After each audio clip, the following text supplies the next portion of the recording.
사람들은 이 병에 걸리기 전에 자신의 몸이 이상하다는 것을 여러 증상을 통해서 깨닫곤 합니다. 감기에 걸린 사람은 따끔거리는 목과 전에 없었던 기침을 통해서 내가 감기에 걸렸다는 사실을 알게 되고, 소화불량이라는 병에 걸린 사람은 이전과는 달리 속이 더부룩해지고 화장실에 자주 가는 증상을 통해서 내가 소화불량이라는 병에 걸렸구나 알곤 합니다. 그런데 만약에 우리 삶 속에 이러한 증상들이 사라지게 된다면 어떻게 될까요? 정밀 검사나 아니면 우리가 병원에 가지 않고서는 내가 어떤 병에 걸렸는지 우리가 알기에는 굉장히 힘들 것입니다. 이 암이 무서운 병 중에 하나인 이유가 바로 이것 때문에 그렇습니다. 암이라고 하는 병은 물론 증상이 있을 때도 있지만 대부분 나도 모르는 사이에 암세포가 우리 몸 곳곳에 전이가 되어서 굉장히 위험한 병이라고 우리는 알고 있습니다. 증상이 없기 때문이죠. 그런가 하면 만약에 우리가 한순간에 시력을 잃게 된다면 어떻게 될까요? 우리는 눈을 통해서 여러 위험 요소들을 미리 감지하여서 위기 상황을 피하곤 합니다. 시력을 통해서 상대방의 표정을 보고 이 사람이 어떤 감정이구나 우리는 짐작할 수 있습니다. 그런데 만약에 시력이 사라지게 된다면 어떻게 될까요? 우리는 전에 없었던 불편함을 경험하게 될 것입니다. 상대방이 어떤 생각을 하는지도 우리는 알 수가 없고, 때로는 길을 가다가 우리 앞에 장애물이 있어도 그 장애물을 보지 못하고 넘어지게 될 것입니다. 이처럼 우리는 여러 증상들과 감각을 통해서 우리 삶에 펼쳐지는 수많은 위기와 어려움들을 극복할 수가 있습니다. 영적인 감각이라는 것도 마찬가지입니다. 영적인 감각이 죽어버리면 우리가 사망으로 향하고 있는지 생명으로 향하고 있는지 우리는 알 방법이 사라집니다. 왜냐하면 이 시대를 둘러싸고 있는 악한 영들이 끊임없이 우리로 하여금 하나님으로부터 멀어지게 만들기 때문입니다. 구약 성경을 살펴보면 영적으로 살아있는 자와 죽은 자 이 두 전형을 우리가 대표적으로 볼 수 있습니다. 엘리라고 하는 제사장은 겉으로 보면 굉장히 뛰어난 제사장이었습니다. 그는 성도들이 어떤 어려움 때마다 어떤 제사를 드려야 하는지 잘 알고 있는 능숙한 제사장이었습니다. 그런데 하나님의 음성을 도무지 들을 수가 없었습니다. 반면에 사무엘이라고 하는 어린 소년은 비록 그가 제사를 드리는 방법은 모르는 성숙하지 않은 소년이었지만 하나님의 음성을 또렷이 들을 수 있었습니다. 이처럼 영적인 감각이란 우리의 삶 가운데 굉장히 중요합니다. 영적인 감각이 우리 안에 살아있지 않는다면 우리는 그저 시대의 흐름에 휩쓸린 채 하나님의 뜻을 분별하지 못하고 악한 마귀가 우리를 이끌어가는 대로 우리의 삶을 내어주게 될 것입니다. 오늘 본문은 우리의 영적인 감각에 영향을 미치는 게 무엇인지 우리에게 밝히 보여줍니다. 마태를 부르신 예수님의 이야기를 통해서 우리는 나의 영적 감각이 살아있는가 점검해 보길 원합니다. 만약에 내 삶 가운데 영적인 감각을 무디게 만드는 장애물이 있다면 이 예배를 통해서 우리가 그 장애물을 제거하고 하나님의 은혜와 사랑의 그 보좌 앞으로 담대히 나아가기를 소망합니다. 예수님께서는 9장에서 중풍병자를 고치시고 마태라고 하는 사람을 찾아가십니다. 이 마태는 세관에 앉아 있습니다. 왜냐하면 그의 직업은 세리였기 때문입니다. 세리는 어떤 직업일까요? 여러분도 잘 아시다시피 그 당시에 세금을 걷는 사람이었습니다. 세금을 잘 거두면 문제가 없었겠지만 이 세리들은 그 당시에 과도하게 세금을 걷어서 자신들의 이익을 버는 수단으로 이 직업을 사용했습니다. 그래서 사람들은 이 세리라고 하는 사람들을 경멸하고 무시했습니다. 이런 사람들과는 어울려서는 안 된다고 생각했습니다. 그래서 이 세리들은 사람들의 관심에는 들어가지 않는 소외된 직업이었습니다. 이 마태가 세금을 걷는 곳인 이 세금 징수원 세관에 앉아 있는 겁니다. 사람들은 이 세관에 찾아오지 않았을 겁니다. 왜냐하면 이 세관이야말로 자신들의 돈이 부당하게 걷어지는 곳이기 때문에 세관이라는 곳을 쳐다보지도 않았을 겁니다. 그런데 오늘 예수님께서는 이 세관에 앉아있는 마태를 찾아가십니다. 예수님께서는 편견을 가지고 보았던 사람들과는 달리 마태를 있는 그대로 보시고 이렇게 말씀하십니다. 나를 따르라. 마태는 예수님에 대해서 평소에 잘 알았을 겁니다. 예수님이 많은 병자들을 고치고 복음을 전하기 위해서 이곳저곳에서 활동하고 계신다는 소식을 들었을 겁니다. 그런데 그 예수님께서 사람들에게 무시받고 손가락질 당하는 나를 찾아오다니, 마태는 예수님을 만나자 전에 없었던 감격과 감동이 밀려왔을 겁니다. 오늘 우리가 본문을 보면 예수님께서 어떤 이유로 이 마태를 제자로 부르셨는지 그 이유에 대해서 나와 있지 않습니다. 오히려 아무런 편견 없이 마태를 제자로 부르신 예수님의 은혜를 부각해서 우리에게 보여줍니다.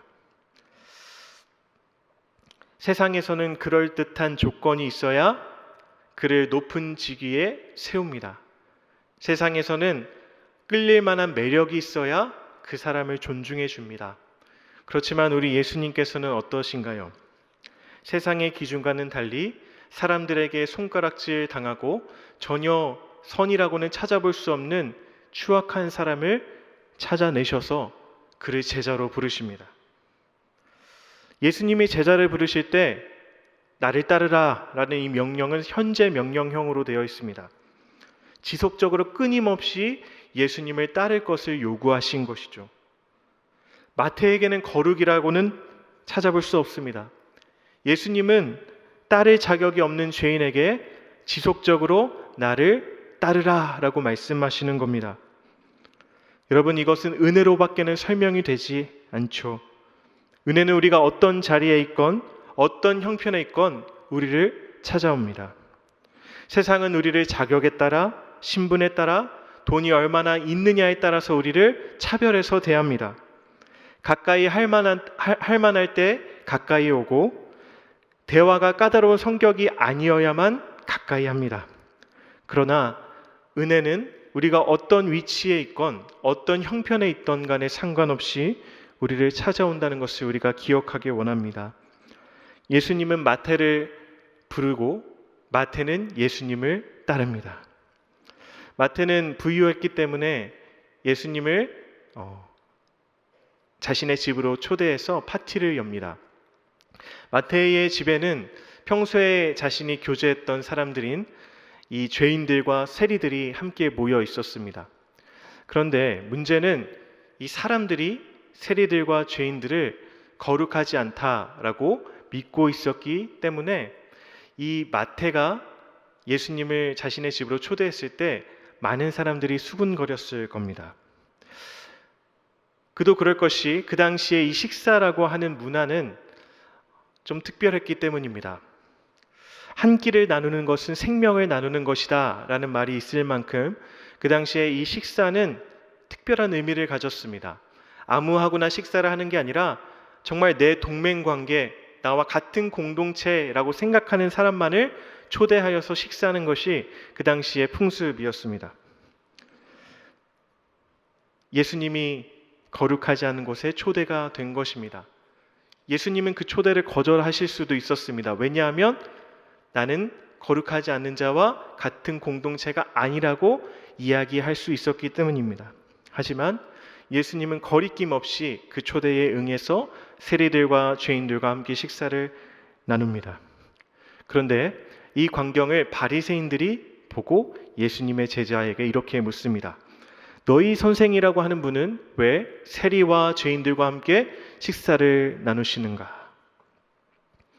평소 자신들이 다른 사람들과는 달리 거룩하다고 믿는 이 바리새인들의 입장에서는 예수님의 선택이 도무지 이해가 안 되는 겁니다. 예수님은 마치 이렇게 이야기하는 겁니다. 나는 다른 사람들이 무시하는 세리와 죄인들과 같은 사람이다. 같은 부류의 사람이다. 라고 이야기하는 것처럼 보였기 때문에 바리새인들은 도무지 이 광경을 용납할 수가 없었습니다. 예수님은 바리새인들에게 이렇게 말씀하십니다. 건강한 자에게는 의사가 쓸데없고 병든 자에게라야 쓸데가 있느니라. 바리새인들은 자신들이 건강하다고 믿었기 때문에 의사가 필요 없지만 자신이 병든 자라고 말하는 사람은 의사가 필요하다라고 말씀하시는 겁니다. 여러분, 바리새인들이 정말 건강한 사람들일까요? 아닙니다. 예수님께서는 자신들이 건강하다고 믿는 이 바리새인들의 태도를 콕 집어서 지적하신 겁니다. 바리새인들은 마태가 은혜로 수용되는 이 기적의 자리에 함께 해 있지만 예수님의 사랑과 은혜를 경험하지 못합니다. 스스로 분리주의자라고 믿고 있었기 때문에 자신들을 다른 사람들과 끊임없이 분리했지만 더 무서운 것은 하나님과 은혜로부터 자신들을 분리시켜버립니다. 마태복음 9장 3절에서는 중풍병자가 하나님 앞에 고침을 받는 이야기가 나옵니다. 그런데 그 광경을 본 서기관들은 어떻게 이야기하죠? 예수님이 신성모독을 하는도다 라고 예수님의 고침을 비아냥거리고 인정하지 않게 됩니다. 그런가 하면 볼품없는 이 마태라고 하는 사람이 예수님에게 받아들여지고 그가 제자로 부르심을 받았을 때 바리새인들의 반응은 어땠습니까? 왜 저 사람이 죄인들인 세리들과 죄인들과 함께 식사를 하는가? 여러분, 바리새인들과 서기관의 문제는 무엇이었을까요? 자신들이 건강하다고 믿는 그릇된 신념이었습니다. 그들이 어떤 죄를 지었건 간에 예수님의 사랑 앞에 나오기만 한다면, 자신들의 죄를 인정하기만 한다면 그들은 언제든지 돌이킬 수 있는 기회가 있었습니다. 하지만 그들은 귀를 닫았고 마음을 닫고 하나님의 초청에 응하지 않습니다.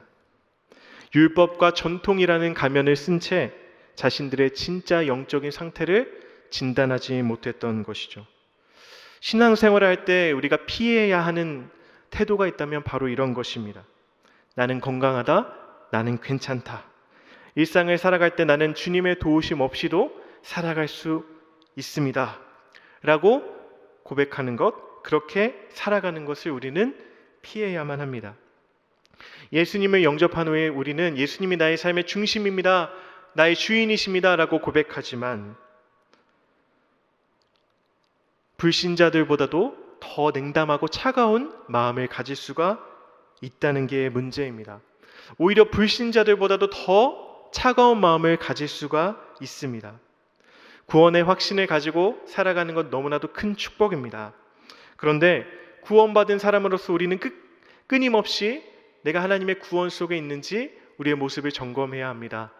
내 삶 중심에 예수님이 계신가 계속해서 확인해 봐야 함에도 불구하고 나는 구원을 받았어? 그러니 괜찮아 라고 하는 이 안주, 이 현실에 안주한 채 우리가 하나님을 더 이상 찾으려고 하지 않을 때 문제가 시작되는 겁니다.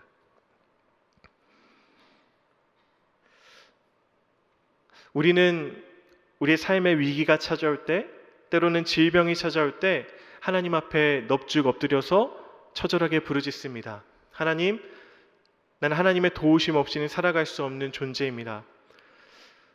우리의 삶에 여러 가지 위기와 질병이 찾아올 때는 이 애절함과 이 하나님을 향한 간절함이 있지만, 그렇지 않을 때, 내 삶에 풍요가 찾아오고 내 삶에 아무런 문제가 없을 때는 하나님 앞에 이 고백을 드리지 않습니다. 왜냐하면 내 스스로 나의 인생을 이끌어갈 수 있다고 믿기 때문입니다. 기독교가 기복신앙이라는 사실에는 피켓을 들고 반대하지만 이 세상을 살아가다 보면 우리의 실제 모습이 기복신앙일 때가 너무나도 많이 있습니다. 여러분, 은혜가 사라진 자리에는 반드시 다른 게 자리 잡게 됩니다. 사람들은 은혜를 거절한 채 저마다의 가면을 쓰게 됩니다.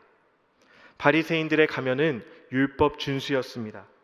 율법을 잘 지키면 내 삶이 의로운 거겠지라고 생각하면서 하나님이 말씀하시지도 않은 율법을 만들어서 지켜 행합니다. 누군가에게는 열심히 하루하루 살아가는 그 성실함이 가면일 수도 있습니다. 다른 사람들의 인정을 받고 성실히 돈을 버는 게 나의 허물을 가려주겠지라고 생각하곤 합니다. 누군가는 힘의 가면을 씁니다. 누군가는 쾌락의 가면, 누군가는 돈의 가면을 씁니다. 그러나 우리가 어떤 가면을 쓰든지 간에 변하지 않는 진리가 있습니다. 그것은 우리 모두 예수님의 치료가 필요한 죄인이다라는 사실입니다. 아무리 가면을 써도 가려지지가 않습니다. 로마서 3장 23절 말씀을 함께 읽겠습니다. 모든 사람이 죄를 범하였음에 하나님의 영광에 이르지 못하더니. 모든 사람이 죄인이고 병자라고 로마서는 진단합니다. 그렇습니다. 그 어떤 것도 우리가 죄인이라는 사실을 가려줄 수 없습니다. 그래서 성 프란시스는 매일 이런 기도를 드렸다고 합니다. 하나님, 내가 얼마나 죄인인지를 매일매일 깨닫게 하소서. 우리가 죄인이라는 사실은 우리도 잘 알고 있습니다. 그런데 하나님 앞에 서서 오늘도 내가 얼마나 하나님 앞에 죄인인지 새롭게 깨닫는 것은 차원이 다른 문제입니다. 하나님, 오늘도 내가 하나님 앞에서 나의 허물과 죄를 발견하고 매일 더 하나님 앞에 가까이 나아가길 원합니다. 이렇게 고백하는 겁니다. 왜냐하면 악한 마귀들은 끊임없이 우리의 마음속에 마취제를 놓아서 영적인 감각을 무디게 만들고 죄에 대한 고통을 느끼지 못하도록 만들기 때문에 그렇습니다. 그래서 우리는 이 성 프란시스의 기도를 매일매일 고백하며 주님 앞에 나아가야 합니다. 이사야 57장 15절 말씀을 함께 읽겠습니다. 지존무쌍하며 영원히 거하며 거룩하다 이름하는 자가 이같이 말씀하시되 내가 높고 거룩한 곳에 거하며 또한 통회하고 마음이 겸손한 자와 함께 거하나니 이는 겸손한 자의 영을 소성케 하며 통회하는 자의 마음을 소성케 하려 함이라. 아멘. 하나님께서는 통회하고 마음이 겸손한 자와 함께 거하신다고 합니다. 기독교는 내 열심의 종교가 아닙니다. 내가 얼마나 연약한지 하나님 앞에 고백할 때 겸손한 자와 통회한 자를 가까이 하신다고 우리 하나님께서 말씀하십니다. 예수님께서는 바리새인들에게 호세아 6장 6절 말씀을 인용하며 말씀하십니다. 너희는 가서 내가 궁유를 원하고 제사를 원하지 아니하노라 라는 말의 뜻을 배워라. 나는 의인을 부르러 온 것이 아니라 죄인을 부르러 왔노라. 원래 호세아 6장에서는 나는 인애를 원하고 라고 말씀합니다. 그런데 여기서는 인애를 긍휼이라는 말로 바꿨습니다. 히브리어로 이 인애라는 것은 헤세드입니다. 한결같은 사랑, 언약에 기초한 한결같은 사랑을 의미합니다. 이스라엘 백성들에게 하나님이 원하셨던 것은 단 한 가지였습니다. 내가 너희들을 언약에 기초한 사랑, 헤세드로 사랑하였으니 너희도 나를 그렇게 한결같이 사랑했으면 좋겠다. 나에게 늘 너의 얼굴을 향했으면 좋겠어 라고 하나님은 원하시고 바랬지만 이스라엘은 그렇게 하지 않았습니다. 그들의 삶은 엉망이었고 그들의 삶은 음란했고 하나님을 찾지 않았으면서 형식적인 제사는 잘 드리고 있었습니다. 그래서 하나님이 말씀하십니다. 나는 인애를 원한다. 너희들의 인애를 원한다. 이 하나님의 사랑과 긍휼을 경험하지 못한 사람들은 다른 사람을 긍휼히 여기지 못하게 됩니다. 바리새인들이 그랬습니다. 자신이 하나님 앞에 받아들여진 존재라는 사실을 몰랐기 때문에 오늘 이 죄인들이 예수님의 제자로 받아들여지고 예수님 품 안으로 새롭게 회복되는 모습을 용납할 수가 없었던 겁니다. 사랑하는 성도 여러분, 우리는 하나님의 한결같은 사랑, 헤세드를 이미 받은 사람인 줄을 믿으시기 바랍니다. 말할 수 없는 긍휼하심을 이미 받은 사람들입니다. 그렇기 때문에 우리는 제사와 가면에 집중할 필요가 없습니다. 하나님은 우리의 모든 것을 수용하십니다. 우리의 조건, 환경, 가정 형편이 어떻든 간에 하나님께서는 우리를 사랑하시고 늘 긍휼히 여겨주신다는 사실을 믿으시기 바랍니다. 여러분, 마태가 어떻게 예수님을 따를 수 있었을까요? 이전에 살아왔던 삶의 방식을 단호히 거절할 수 있었을까요? 바로 이 말할 수 없는 하나님의 헤세드를 경험했기 때문입니다. 마태를 여전히 사랑하시는 그 예수님의 손길을 경험했기 때문에 마태는 용감하게 자신이 살아왔던 삶을 버리고 예수님을 따랐던 겁니다.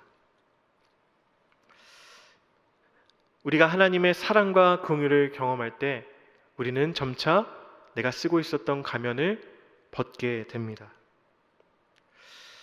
사랑하는 성도 여러분, 저와 여러분은 오늘도 예수님이 필요한 사람들이란 사실을 인정하길 원합니다. 하나님, 오늘도 하나님의 은혜가 필요합니다. 오늘도 하나님의 치료가 필요합니다. 이 고백이 우리 안에 늘 살아있기를 원합니다. 그때 우리 안에 하나님의 한결같은 사랑, 헤세드 경험될 줄 믿습니다. 사도 바울도 이 진리를 알았습니다. 그래서 이렇게 고백합니다. 나는 부득불 내가 약한 것을 자랑하리라. 사도 바울은 내세울 것이 많이 있었던 엘리트였습니다. 바리새인이었고 뛰어난 율법학자였고 가말리엘 산하에서 배웠던 율법에 능통한 자였습니다. 히브리 사람이었습니다. 그런데 바울이 은혜를 받고 깨닫게 된 것은 내가 가장 약할 때 하나님의 사랑을 가장 잘 경험할 수 있었다. 이 사실입니다. 내가 가장 취약할 때, 내가 아무것도 할 수 없었을 때, 그때 하나님의 능력이 내 삶을 채우고 있다는 사실을 뼈저리게 경험하게 됩니다. 여러분, 하나님의 사랑과 긍휼을 경험한 사람은 자신이 살아왔던 이전의 삶의 자리를 벅차고 나아갈 수 있는 힘과 용기가 생긴 겁니다. 그래서 예수님은 마태가 있는 자리, 세금 징수하는 세관에 찾아오셨고 마태가 그 자리에서 계속해서 살아가도록 하지 않으셨습니다. 그를 일으켜 세우시고 새로운 사명으로 그를 부르십니다. 제자로 부르십니다. 그래서 이제부터는 네가 살아왔던 삶의 방식을 버리고 내가 살게 하는 사명의 방식으로 살아라 라고 마태를 초대하시는 거죠. 오늘 우리가 읽었던 본문 말씀 뒷부분을 보면은 요한의 제자들이 예수님의 제자들에게 불만을 표출합니다.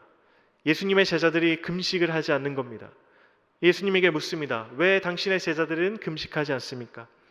그때 예수님이 이렇게 말씀하십니다. 혼인집 손님들이 신랑과 함께 있는데 어찌하여 슬퍼할 수 있는가? 생배 조각을 낡은 옷에 붙이지 않는다.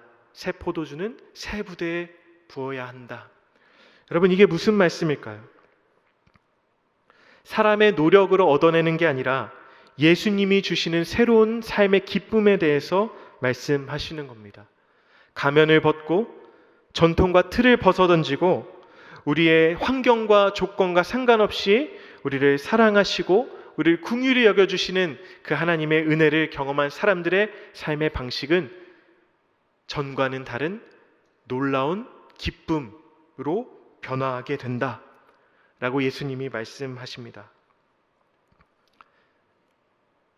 더 이상 슬픔 가운데 있지 않고 예수님이 부르시는, 예수님이 기뻐하시는 사명의 자리를 향해서 달려나간다라고 말씀하시는 겁니다. 마지막으로 이 베드로 이야기를 여러분에게 소개한 후에 설교를 마무리하겠습니다. 베드로는 어떤 제자였나요? 예수님의 수제자로서 가장 과격하고 가장 다이나믹하게 예수님을 사랑하고 예수님께 헌신했던 제자였습니다. 예수님이 자신에 대해서 내가 어떤 존재인지 물으셨을 때 베드로는 자신 있게 답합니다. 주는 그리스도시요 살아계신 하나님의 아들이십니다. 그래서 예수님이 끌려가실 때, 십자가에 못 박히러 끌려가실 때 칼을 빼어 대적의 귀를 베었던 사람이 베드로였습니다. 그런데 그렇게 강인했던 사람이 예수님이 십자가에 매달리실 때 닭 울기 전에 3번 예수님을 부인합니다. 인생의 밑바닥을 경험하게 됩니다. 그동안 내가 믿고 따랐던 분, 그 예수님을 내가 부인하다니 자신의 나약함에 빠져서 허우적거렸을 겁니다. 다른 제자들도 동일한 실패감을 경험합니다. 예수님이 이제 붙잡히시고 돌아가시자 제자들은 소망을 잃어버립니다. 나도 예수님의 도당이라고 취급받아서 죽게 될 거야 라는 이 두려움에 휩싸이게 됩니다. 그래서 제자들은 꽁꽁 문을 걸어 잠그고 모여 있습니다. 요한복음 20장 19절 말씀 함께 읽겠습니다. 이날 곧 안식 후 첫날 저녁 때에 제자들이 유대인들을 두려워하여 모인 곳에 문들을 닫았더니 예수께서 오사 가운데 서서 이르시되 너희에게 평강이 있을지어다. 아멘. 제자들이 유대인들을 무서워해서 모인 곳의 문들을 닫아놓고 있습니다. 사랑하는 성도 여러분, 하나님의 은혜를 잊어버린 사람의 전형적인 모습은 문을 닫아놓는 겁니다. 다시 낡은 부대로 돌아가는 겁니다. 이것을 방어기제라고도 할 수 있습니다. 앞서 제가 말씀드렸던 가면입니다. 진짜 내 모습을 가리고 나를 보호하기 위한 세속적인 방법이 바로 문을 닫는 것입니다. 예수님께서는 닫힌 문들에 아랑곳하지 않고 가운데 오셔서 말씀하십니다. 너희에게 평강이 있을지어다.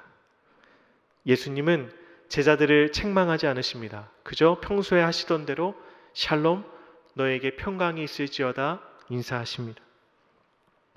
예수님이 마태를 찾아오셨던 순간과 비슷하지 않습니까? 두려움에 떨고 있는 제자들, 내가 바른 삶을 살아가고 있는 게 맞을까? 회의감이 가득한 삶의 자리에 예수님이 찾아오셔서 평강이 있을지어다 말씀하십니다. 이후에 예수님께서는 제자들을 처음 부르셨던 특별한 장소였던 디베랴 호수로 가십니다. 디베랴 호수에는 다시 생업으로 돌아간 베드로가 있었습니다. 기쁨이 사라진 채 다시 낡은 부대에 포도주를 붓고 있는 베드로가 있었습니다. 예수님은 베드로와 함께 육지에 가서 식사하십니다.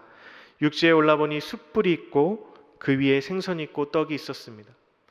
여러분, 베드로에게 있어서 숯불이라고 하는 것은 특별한 것이었습니다. 예수님을 3번 부인하던 곳에 있었던 것이 바로 숯불이었기 때문입니다. 예수님은 베드로에게 떡과 생선을 먹이십니다. 그리고 베드로에게 물으십니다. 요한의 아들 시몬아, 내가 이 사람들보다 나를 더 사랑하느냐? 과거의 베드로였다면 이렇게 답했을 겁니다. 예, 주님, 당연하죠. 내가 주님을 사랑합니다. 주님을 위해서는 내 목숨도 바칠 수 있습니다. 이렇게 고백했겠지만 숯불 앞에서 자신의 실패감을 회상하고 자신이 얼마나 나약한 존재인지를 계속해서 곱씹고 있었던 베드로는 다른 답을 합니다. 내가 주님을 사랑하는 줄을 주님이 더 잘 아십니다. 나의 대답마저도 주님께 의지할 수밖에 없는 연약한 존재가 바로 나입니다. 베드로가 겸손해졌습니다. 그때 예수님께서 놀랍게도 내 양을 먹이라 라고 하는 사명을 주십니다. 예수님께서는 제자들이 뛰어날 때, 지식적으로 뛰어날 때, 영적으로 충만할 때 사명을 주시지 않았습니다. 대단한 사역을 하고 대단한 일을 성취했을 때 사명을 주신 게 아닙니다. 내가 얼마나 부족한지, 내가 얼마나 하나님의 도우심이 필요한 자인지를 명확하게 인식하고 깨달았을 때 그때 예수님께서 사명을 주십니다. 베드로야, 내가 이전에는 너의 혈기를 의지했고 너의 거칠 것 없는 강인함이 너의 삶을 이끌었겠지만 이제는 그게 아니라 은혜의 법칙이 너를 이끌 거야. 너의 겸손함을 보았으니 너에게 나의 양을 치라는 사명을 주겠다. 예수님이 이렇게 말씀하십니다. 우리가 이 땅을 살면서 신앙생활을 할 때 잊지 말아야 하는 사실이 있습니다. 하나님, 내가 오늘도 내일도 아니 매일매일 하나님의 치료가 필요한 연약한 사람입니다. 이 고백이 늘 떠나지 않고 우리 안에 살아있을 때 하나님께서는 우리를 과거의 자리, 실패의 자리, 두려움의 자리를 떠날 수 있는 힘과 능력을 주실 것입니다. 예수님은 마태가 있는 자리에 그를 내버려 두지 않으십니다. 예수님은 베드로가 실패의 자리에 주저앉아 있는 걸 원하지 않으셨습니다. 늘 살아있어야 하는 고백이 비로소 회복될 때 은혜와 긍휼을 경험하게 하시고 그들에게 새로운 사명을 주십니다. 사랑하는 성도 여러분, 우리가 어떻게 우리를 가리고 있는 이 허위의 가면들을 벗을 수 있을까요? 어떻게 하면 영적인 감각이 늘 살아있을 수 있을까요? 우리 안에 늘 살아있어야 하는 고백이 회복될 때 가능한 줄 믿습니다. 내 삶에는 오늘도 하나님의 은혜가 절실히 필요합니다. 오늘도 하나님의 치료가 필요합니다. 이 고백이 매일 우리의 삶 가운데 고백이 되어질 때 강물같이 밀려오는 하나님의 사랑과 은혜를 우리가 경험하게 될 줄 믿습니다. 하나님의 은혜와 사랑은 우리가 이전에 앉아 있었던 우리가 살아갔었던 옛날의 삶의 방식을 단호히 거절할 수 있는 힘과 능력을 줍니다. 마태는 세금 징수원 세관에 더 이상 앉아 있지 않고 많은 사람을 하나님께로 돌아오게 만드는 제자의 사명을 감당합니다. 실패감과 좌절감에 문을 닫고 있었던 제자들과 베드로는 이제 예수님의 양들을 치고 양육하는 사람으로 새롭게 세워지게 됩니다. 우리도 마찬가지입니다. 낡은 부대, 옛 생활 방식과 바뀌지 않는 삶의 틀이 여전히 우리를 이끌어가고 있습니까? 우리가 스스로 고착된 삶을 바꿀 수 없습니다. 그 전에 우리 안에 늘 살아있어야 하는 고백이 회복되길 원합니다. 주여, 나는 환자입니다. 의사이신 예수님의 돌봄과 치료가 필요합니다. 이렇게 우리가 겸손히 하나님의 사랑과 긍휼을 신뢰할 때 우리는 고착되고 죄된 본성을 이길 수 있는 하나님의 능력을 받을 줄 믿습니다. 그래서 나의 직장과 나의 가정, 나의 삶을 바라보는 나의 시선이 바뀌고 나를 부르신 하나님의 사명을 향해서 달려가는 존재로 새롭게 변화될 줄 믿습니다. 예수님이 주시는 새로운 기쁨, 그 기쁨이 우리를 이끌어가고 예수님이 주시는 그 은혜가 우리의 삶을 이끌어가게 될 줄 믿습니다. 저와 여러분들의 삶 가운데 늘 살아있어야 하는 고백이 날마다 고백되기를 주님의 이름으로 축복합니다.